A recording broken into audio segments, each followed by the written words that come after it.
Thanks for checking out the Brad and John Show podcast. This segment of the show is brought to you by John Combest's book, Stalking, Harassment, Internet Trolling, A Guide to Recovering and Rebuilding After Online Attacks. It's a great reference if you've ever been the unfortunate target of a social media attack. It's available on Amazon. Just search John Combest. That's C-O-M-B-E-S-T, John Combest, and the book will show up in your search results. Now it's time for another segment of the Brad and John Show. Can you handle it?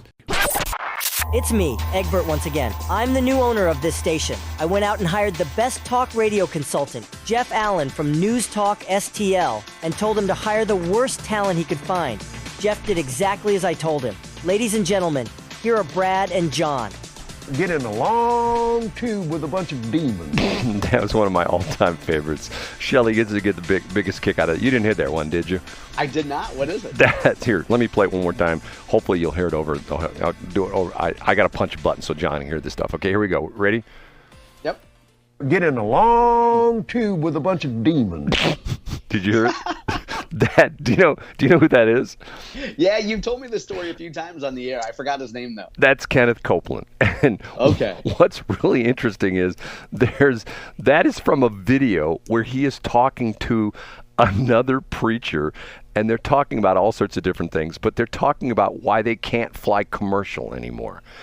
And the reason they can't fly commercial anymore is because people come up to them and recognize them as these charismatic religious figures, and they want to be cured. They want to be prayed for.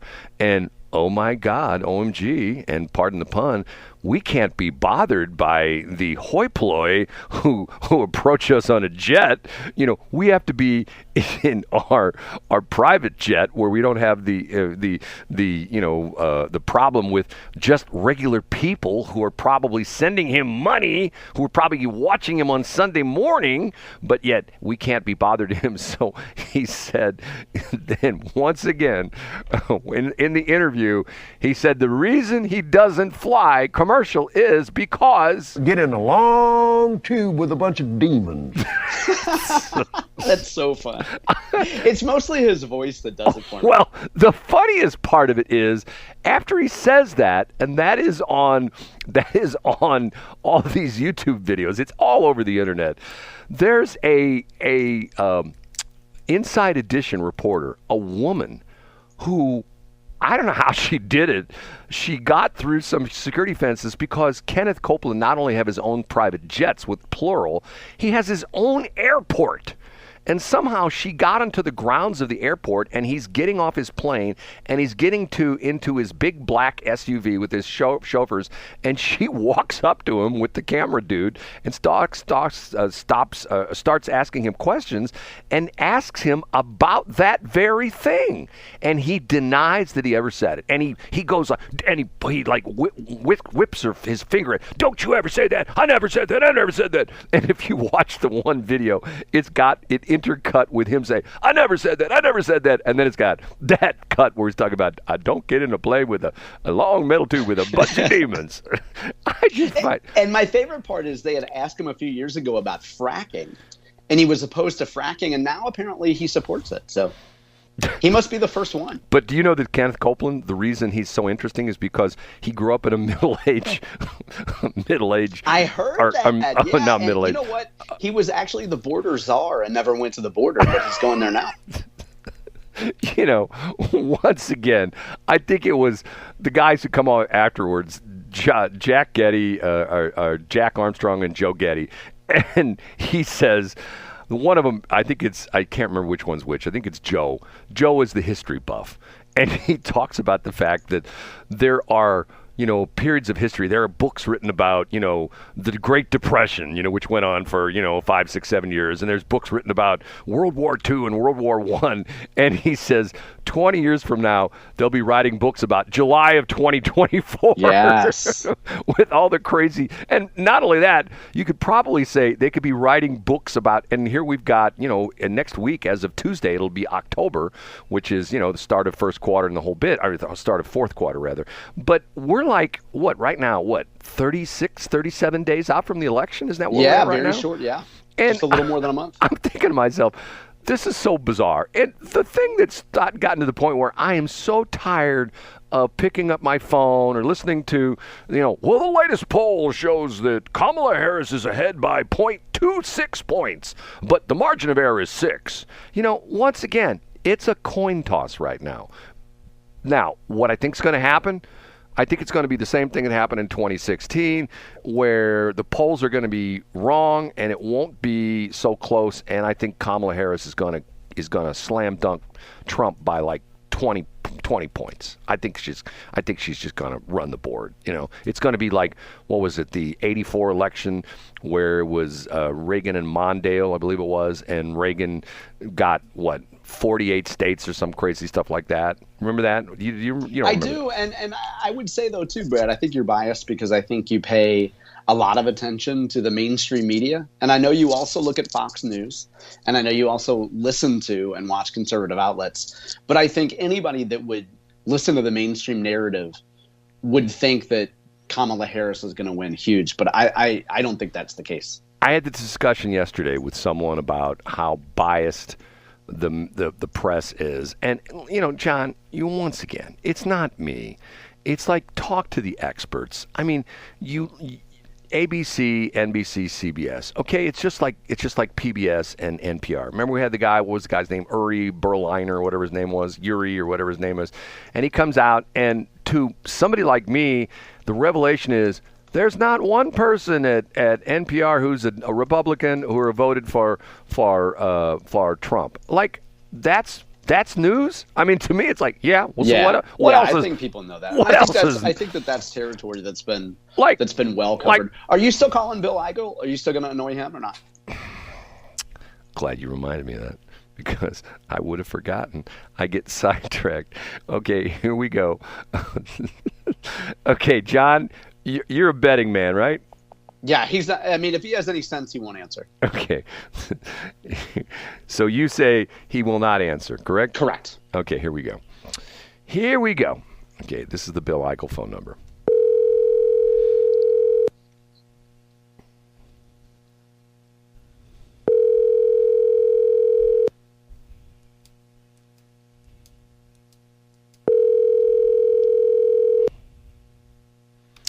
Your call has been forwarded to voicemail.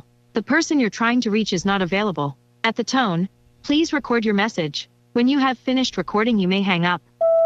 Hey, Bill, this is Glenn Beck. I'm calling you from my ranch in Montana. I just want you to know I'm so happy that you're going to be on board with us. And I believe you start on Monday. So we'll see you later, dude. Bye. Do you think his attorney will give you a call now or something? I think that one of the most beautiful cycles of life is when you do stuff like that, Brad, and then you wonder why people don't call you back. Like, I think remember, as I always say, when I offer a little bit of guidance here and there or a little bit of feedback on the show, it's never for you. You're too old to change. You're a lost cause. But people who listen to this can see your example and think, maybe people won't return calls from a salesman. Maybe people won't return calls from people who were told something in confidence and then talk about it on the air.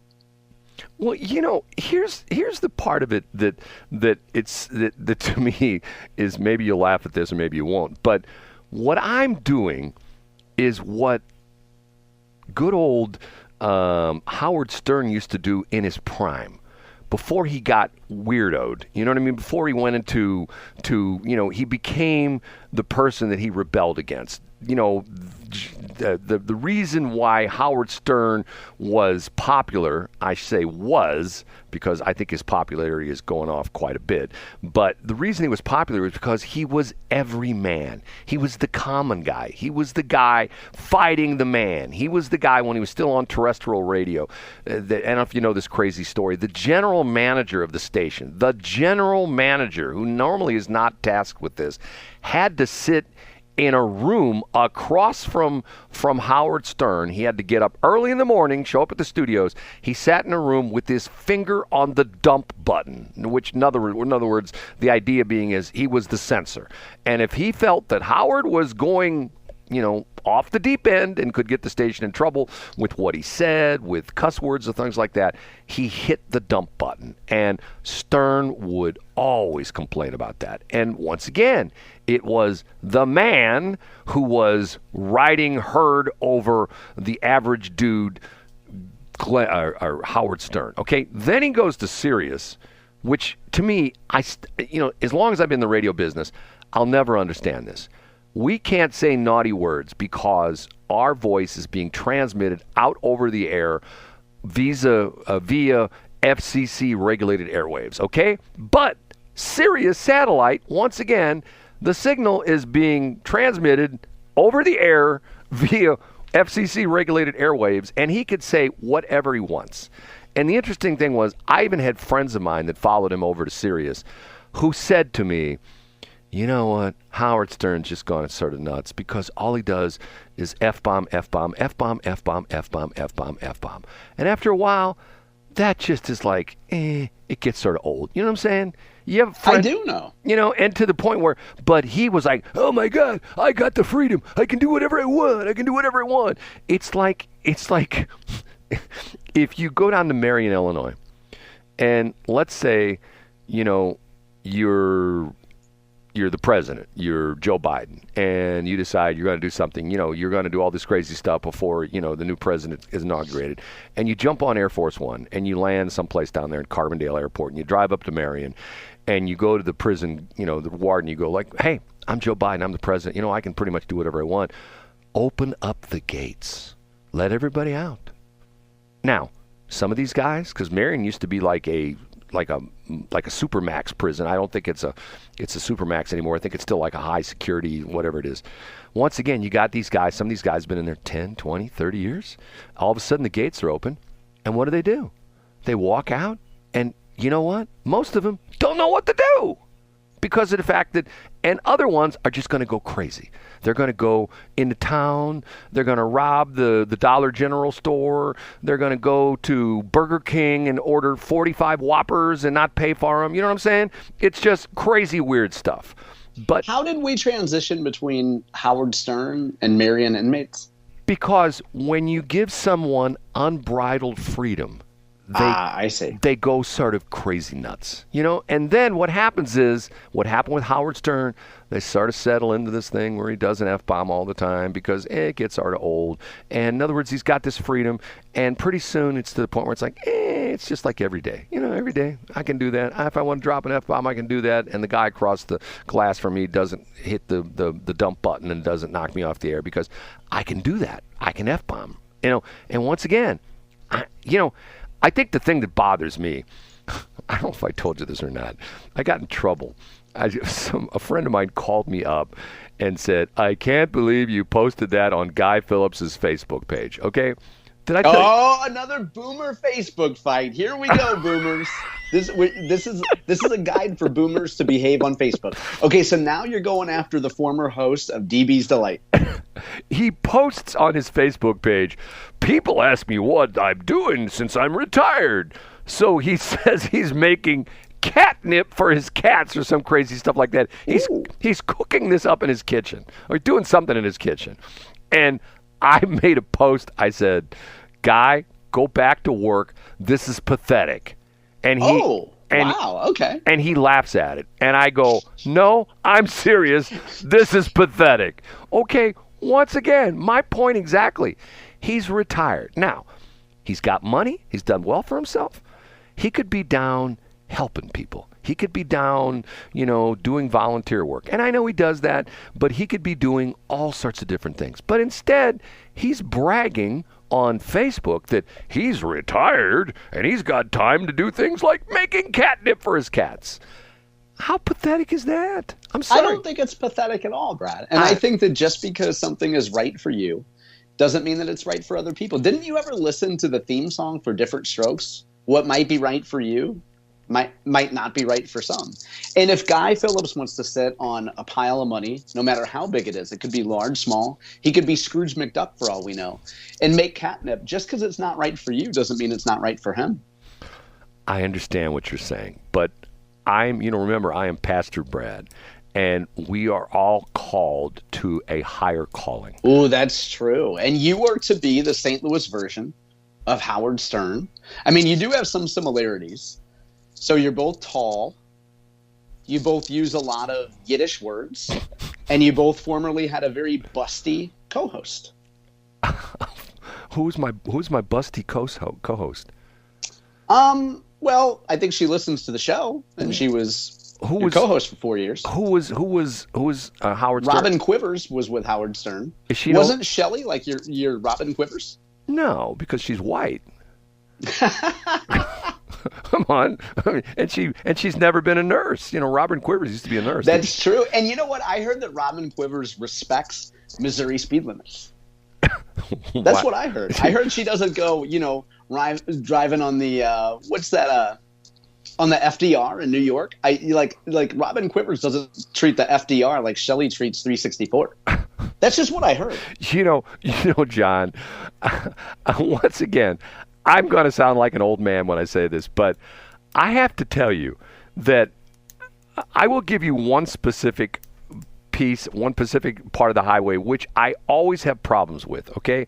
If I'm going west on 70 out of the city, and if I'm coming out of the city, and yes, I do go to the city quite often. Don't ask me why, but I go down the city because of the fact I'm tempting fate, and I'm actually, trying out my new line of Kevlar clothing. But anyway, when I'm driving west on 70, if you go south on 170, it's a left exit lane. You know what I'm talking about? Yeah, I know exactly what I try to not go to the city, but I know you get to the left, you go past Umsel, and then you go south on 170. Right, and you go that left lane. If you get in that left lane and you're not doing at least 85 miles an hour, you get some butthead who pulls up behind you and hits the lights and the whole bit. And I'm like, dude, I'm getting in the lane so I can make a left to go south on 170. And once again, can I ask the driver's etiquette on this, John? Absolutely. I'm heading east on 44. This is Monday or Tuesday this week. I'm in the center lane, okay? The speed limit is 65. I'm doing 70. I'm doing 5 miles an hour over the speed limit. I'm in the center lane. I get a tractor trailer who comes up on my bumper. And when I'm saying comes up my bumper, if I had like a body in the trunk, and if I, hit my trunk release and the dead guy's, arm in the trunk fell out and started flapping around, it would hit the truck's bumper. I am not exaggerating. This guy was like within feet of my rear bumper. I mean, like single-digit feet, okay? And he's honking his horn and flashing his lights at me. I'm in the center lane doing 5 miles an hour over the speed limit, okay? Who's right and who's wrong? Well, you're right, Brad. First of all, because you're obeying the speed limit. And just because it's a tractor trailer doesn't mean that it can be on your tail. But also, I think the question we all want to know is, were you able to call 911? Well, but then he passes me on the right, and the interesting thing is he passes me on the right. We're coming up the Lewis Road. Maybe he was a guy from out of town. We're coming up the Lewis Road, and everybody knows once you get past Lewis Road, you climb Antire Hill. So I got my cruise control set at 70. He's sitting behind me, flashing his lights at me, passes me on the right, and then as we go up Klondike Hill, or not Klondike Hill, what I just said, Antire Hill, Klondike Hill's out in St. Charles County. He can't keep up with me because his truck's bogging down. I'm going like, dude, look at, look, all that hubbub for nothing, and then you can't even keep up with me on the hill. So you know what I did? What'd you do? I called 911 on him. Of course you did, Brad. It's the only thing to do. Say goodbye, John. Bye, guys. See everybody Monday. Have a good weekend. At least too, I Brad. think that's what's going to happen. Oh, by the way, we're going to be out. At least I hope we are. I don't know about the weather, but tomorrow's Prairie Days at Darden Prairie City Hall, and we're going to be out there. Shelley and I are actually going to do a remote broadcast. We haven't done one of these in like 5 years. Between noon and 5, so you want to come out and say hi, and you can see my busty co-host. Right? If she's listening, she'll get a kick That's out of this. your words, not mine, Brad. You said it before. Thanks for checking out the Brad and John Show podcast. This segment of the show is brought to you by John Combest's book, Stalking, Harassment, Internet Trolling, A Guide to Recovering and Rebuilding After Online Attacks. It's a great reference if you've ever been the unfortunate target of a social media attack. It's available on Amazon. Just search John Combest. That's Combest, John Combest, and the book will show up in your search results. Now it's time for another segment of the Brad and John Show. show. Can you handle it?